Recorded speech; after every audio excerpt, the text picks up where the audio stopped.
Sur le plan de la mobilité durable, il y a deux éléments, si vous voulez. Il y a d'abord le fait que les transports publics doivent être développés et doivent être développés à marche forcée. Et je crois qu'il est absolument fondamental aujourd'hui d'avoir des métros express, d'avoir des tramways, d'avoir toute une gamme, d'avoir des navettes fluviales, toute une gamme de moyens de transport collectif qui permettent ce qu'on appelle la multimodalité et donc qui permettent de pouvoir combiner des modes de transport. Alors bien sûr, le véhicule individuel ne disparaît pas complètement. Nous avons à Paris et en région parisienne un grand projet qui s'appelle Autolib et qui est un parc de 4000 véhicules électriques en libre service. Mais l'idée, si vous voulez, ce qu'incarne très très bien Autolib, c'est cette double dimension. La première dimension, c'est le passage de l'essence au tout électrique, et la deuxième dimension, c'est le passage de la propriété d'un bien,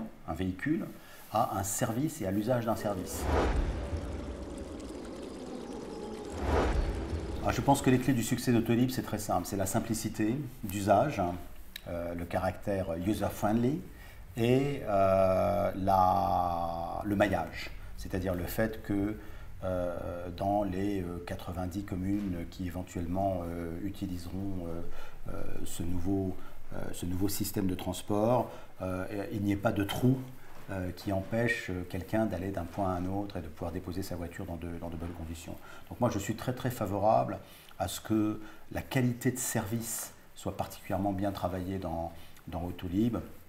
Et quand je parle de qualité de service, c'est la possibilité de réserver un véhicule, de le trouver facilement, de le garer sans difficulté, de réserver éventuellement une place de parking, etc. etc. et bien sûr de payer dans des conditions extrêmement simples. Donc je pense que la simplicité d'usage et l'efficacité du système sera une clé de la réussite.